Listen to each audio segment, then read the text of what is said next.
Olá, gente! Vamos para mais uma aula de ciências e na aula dessa semana a gente vai ver como a gente pode separar misturas homogêneas.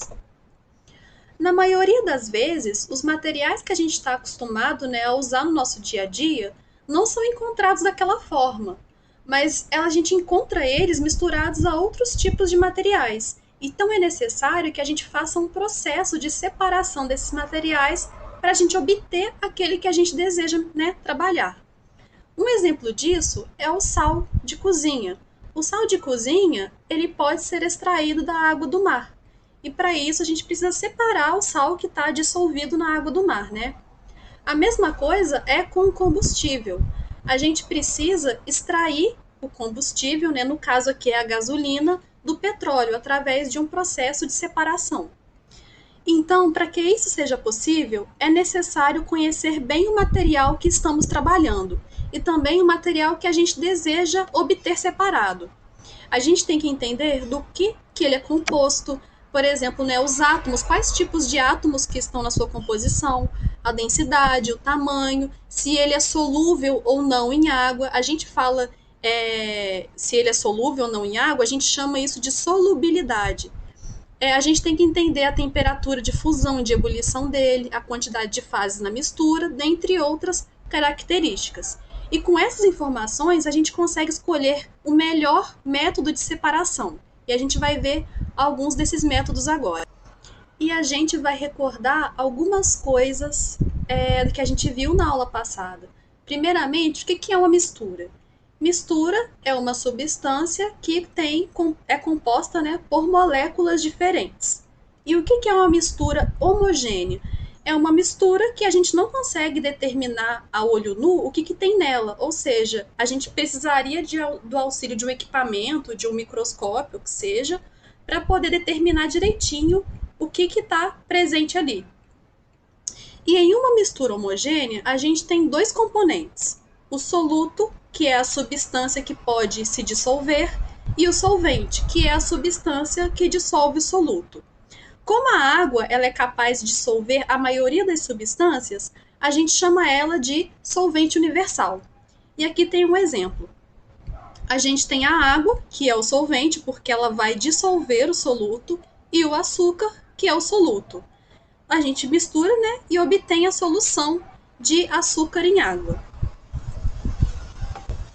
E uma forma da gente separar essas misturas homogêneas é através da vaporização. A água da mistura, ou seja, o solvente, é evaporado pela ação do calor, separando-a do soluto. Utiliza-se esse processo para obter o sal a partir da água do mar. Ou seja, se você pegar uma água com sal e misturar, e você ferver aquela água, a água vai evaporar e o que vai restar é o sal. Mas se a gente quiser obter, a água e o sal separados, é necessário realizar outro processo, porque na vaporização a água vai embora, ela vai vaporizar, a gente nunca mais vai ver ela. O sal que vai ficar ali, mas a gente pode obter a água e o sal separados, que é através da destilação simples. Ela é feita através de um aparelho chamado destilador e serve apenas para separar substâncias com pontos de ebulição distantes. Eu agora de cabeça não sei qual que é o ponto de ebulição do sal, mas é muito alto. É mais alto que o da água. E aqui a gente tem o aparelho chamado destilador. Aqui a gente tem a solução aquosa de sal, ou seja, o sal diluído na água. A gente vai aquecer essa solução, ela vai evaporar e aqui ela vai ser resfriada, ou seja, o que vai acontecer? Vai acontecer a condensação, ela vai passar do estado gasoso para o estado líquido. E a água vai ficar separada do sal, que vai ficar aqui no tubo inicial. E eu vou apresentar para vocês um vídeo que mostra como esse processo é feito de forma detalhada. Olá, galera. Eu quero mostrar para vocês hoje uma destilação simples. Eu estou aqui no laboratório e nós vamos usar os seguintes instrumentos. Aqui está o bico de Bunsen, que é esse bico de gás, o balão de destilação, que é esse balão de fundo redondo com uma saída lateral. Aqui está. Tem aqui o condensador, que é onde os vapores da água que está evaporando vão condensar. E aqui nós temos um Erlenmeyer, que é o que nós vamos coletar, é onde nós vamos coletar a água destilada. O princípio é simples. Aqui dentro do balão nós temos o que? A água com corante, para a gente poder perceber direitinho a separação dos componentes da mistura. Então os componentes da mistura aí é água e corante. A água já está fervendo, que eu deixei previamente aquecendo, e os vapores vão subir aqui pelo pescoço do balão. Como a saída do balão é totalmente fechada por uma rolha, só há um escape para os vapores, que é pela saída lateral. Esses vapores vão passar por dentro do condensador, que contém água, certo? Água em temperatura ambiente. E à medida que os vapores de água vão passando por dentro do condensador, eles vão resfriando e condensando, passando para o estado líquido. Então aqui, ó, nós vamos coletar. Veja aí que a água está gotejando dentro do Erlenmeyer. Nós vamos obter a água que está saindo lá da nossa mistura totalmente pura, totalmente isenta do corante, ok?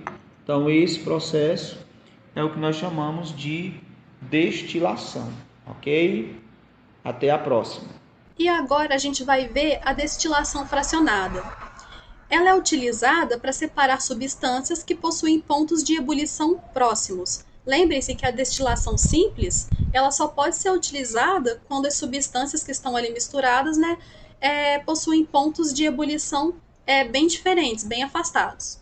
E o aquecimento da destilação fracionada ocorre aos poucos, de forma controlada, e então é possível obter as substâncias separadas. E um exemplo clássico da destilação fracionada é o que é realizado com o petróleo. A gente tem o petróleo bruto, né, que é extraído dos poços, e quando a gente aquece ele aos 20 graus, a gente obtém os gases, e esses gases são utilizados como gás de cozinha. E quanto mais a gente vai aquecendo, aos poucos, a gente vai obtendo outras substâncias que são muito úteis para nós, estão presentes no nosso dia a dia. E por fim, quando a gente realiza um aquecimento muito grande do petróleo, a gente obtém os resíduos, que também são aproveitados. São utilizados no asfalto, são utilizados também na construção civil. Gente, então a aula foi só isso. Espero que vocês tenham gostado. E qualquer caso de dúvida, ajuda para poder fazer os exercícios, podem falar comigo, tá bom? Então até a próxima aula.